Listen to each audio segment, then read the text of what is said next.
මේක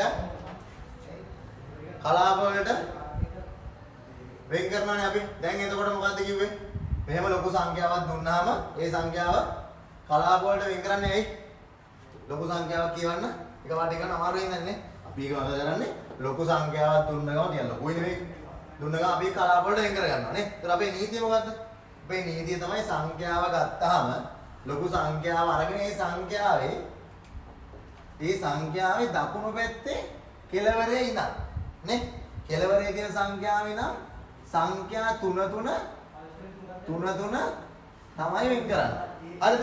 දැන් 3 වෙන් කරද්දී ළමයි මෙතනින් 3ක් තියෙනවා. ගානට 3ක් වෙන් වුණා. ඒ 3 මෙහෙම උඩ ඈට ලියාගත්තා මුලින්ම. හරිද? මුලින්ම වෙන් කරන් දකුණු පැත්තේ දැන් ඈ. හරිද? ඊට පස්සේ ඊළඟ 3 වෙන් කළා. ඒ 3ත් මෙතනින් ලියාගත්තා. හරිද? ඒ 3ක් මෙතනින් ලියාගත්තා. ඊට පස්සේ ඊළඟ 3 දැන් මේ 3 හාන්න වෙන් වුණානේ. දැන් ඊළඟට වෙන් කරන්න ගියාම දෙකයි තියෙන්නේ. කමක් නැහැ දෙයක් තියෙනවා. නේ? 3ක් තිබ්බොත් ඒකට 3 වෙනවා. දැන් මේ කලින් ටිකේ ඔක්කොම 3 වෙන් වුණානේ. නේ? මෙතෙන්දි දෙකයි ආයේ කමක් නැහැ. ඒ දෙක ලියුවා. හරිද? ඒ කලාප ඇතුලේ දෙකක් තියෙන්න පුළුවන්. උපරිම 3යි තියෙන්න පුළුවන් කලාපයේ සංඛ්‍යාව. හරිද? දෙකක් තිබ්බත් කමක් නැහැ. එකක් තිබ්බත් කමක් නැහැ. හරිද? ඔය කොහොමද අන්තිමට එන කලාපෙට එකක් එන්න පුළුවන්, දෙකක් එන්න පුළුවන්, තුනක් එන්න පුළුවන්. උපරිම තියෙන්න පුළුවන් 3යි. හරිනේ? උපරිම තියෙන්න පුළුවන් සංඛ්‍යා 3යි කලාපෙට. හරි. දැන් අපි මේක කොහොමද නම් කරන්නේ? දැන් මෙන්න මේවට කියනවා අපි සංඛ්‍යා කලාප කියලා. හරිද? ඒතර අපි නම් කරන්නේ මේ පැත්තෙන් නම් කරොත් දැන් අර ස්ථානීය අගේ ඉගෙන ගන්නකොට අපි ඉගෙන ගත්තේ මෙතෙන් 2 ස්ථානය 10 ස්ථානය 100 ස්ථානය කියන. එහෙම නම් කරලා මේ වගේ ලොකු සංඛ්‍යාවක් නම් කරන්න ගියොත් අපිට මේක ජීවිත කාලෙම නම් කරලා ඉන්න සමහර සංඛ්‍යා. හරිද? මිය දෙන අතුරා කියනවා වගේ හැමදාම අපිට සංඛ්‍යාවන් නම් කරගෙන ඉන්නවා. ඒක නිසා තමයි අපි සංඛ්‍යා කලාප කියලා 3න් 3ට වෙන් කරලා කලාප වලට වෙන් කරලා සංඛ්‍යාව කියවන්නේ. හරිද? එතකොට දැන් මේක කලාප වලට වෙන් කරාම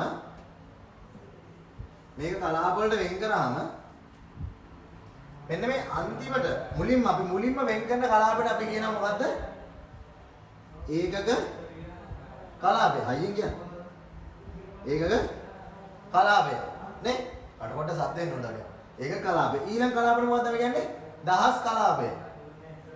දහස් කලාපය. ඊළඟ කලාපෙට මොකද්ද කියන්නේ? මිලියන කලාපය.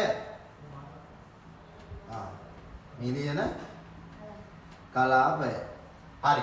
දැන් අපි කලාප වලට වෙන් කරගත්තා හරියට. නේ? හරි. අපි කලාප වලට වෙන් කරගත්තා. දැන් ඒක කලාපය, දහස් කලාපය, මිලියන කලාපය. දැන් අර අපිට ලේසියිනේ. සංඛ්‍යා කියවන දැන් අපි මේ කියවන්නේ කොහොමද? දැන් කියවන එක ඊට වඩා ලේසි.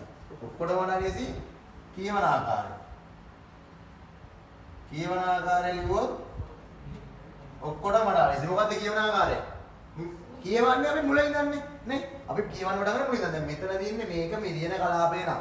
මිලියන කලාපයේ 23ක් තියෙනවා. ඒ කියන්නේ මිලියන කලාපයේ මිලියන 23ක් තියෙනවා කියන්නේ නේ. 23 මිලියන. 23 මිලියන ඊළඟ කලාපේ දහස් කලාපේ 10ව 321ක් තියෙනවා. නේ. ඒතර 321 දහස්. නේ. 23 මිලියන 321 දහස් ඒක කලාපේ 450ක් ඒකද තියෙනවා. ඒතර ඒ 451යි. ඒක කොහොමද එහෙම තමයි නේද? 451. මෙන්න මෙහෙම තමයි මේ වගේ කලාප වලට වෙන කරනවාද කියවන්නේ. හරිද? වෙන් කරන්නේ දකුණු අත පැත්තේ කෙළවරේ ඉඳන්. කියවන්න පටන් ගන්න දකුණු අත පැත්තේ කෙළවරේ ඉඳන් නෑනේ. වම් අත පැත්තේ කෙළවරේ කලාපෙන් තමයි අපි කියවන්න පටන් ගන්න. හරිද? වෙන් කරන්නේ දකුණු අත පැත්තේ කෙළවරේ ඉඳන්. හරිද? වෙන් කරනවා මෙහෙ ඉඳන් මෙහෙට කියවනවා මෙහෙ ඉඳන් මෙහෙට. මෙහෙ ඉඳන් මෙහෙට කියවන්නේ ඉතින් නේ. ඉස්වැද? හරිද? එහෙම කියවන්නේ නෑ. එතන 451 හරි. දැන් ඔයාලා හිතන්න දැන් මෙතන තව දැන් ඔයාලා හිතන්න මම මේ වගේ සංඛ්‍යාවක් දුන්නොත් දැන් මේක අපි ලියුවානේ හරිය. දැන් මම දුන්නොත් එහෙම මෙන්න මේ වගේ සංඛ්‍යාවක් දුන්නොත් නිකන් හිතන්නකො. මේ වගේ සංඛ්‍යාවක් දුන්නොත් මෙහෙම සංඛ්‍යාවක් අපිට තියෙනවා. අපි දැන් කලාප වලට වෙන් කරගත්තාම මෙන්න මේ වගේ සංඛ්‍යාවක් එනවා. 12යි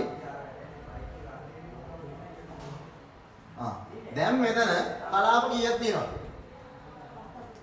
4ක් තියෙනවා නේ? කලාප 4ක් තියෙනවා දැන්. වෙන් කරාම ආපු සංඛ්‍යාව කලාප 4ක් තියෙනවා. 1 3යි 4ක් තියෙනවනේ නේද? හරි. දැන් ඔය බබාලා දන්නවා මේ කලාපය ඒකක කලාපය. නේද? මේ කලාපය මොකද්ද? දහස් කලාපය. ඒකත් ඔයාලා දන්නවා. මේ කලාපය මොකද්ද? මිලියන කලාපය. දැන් තව කලාපයක් තියෙනවා. මල කෙලියයි. තව කලාපයක්. ඒක මොන කලාපයද? නෑ. කෝටි ඒකේ වෙන නමක් තියෙනවා.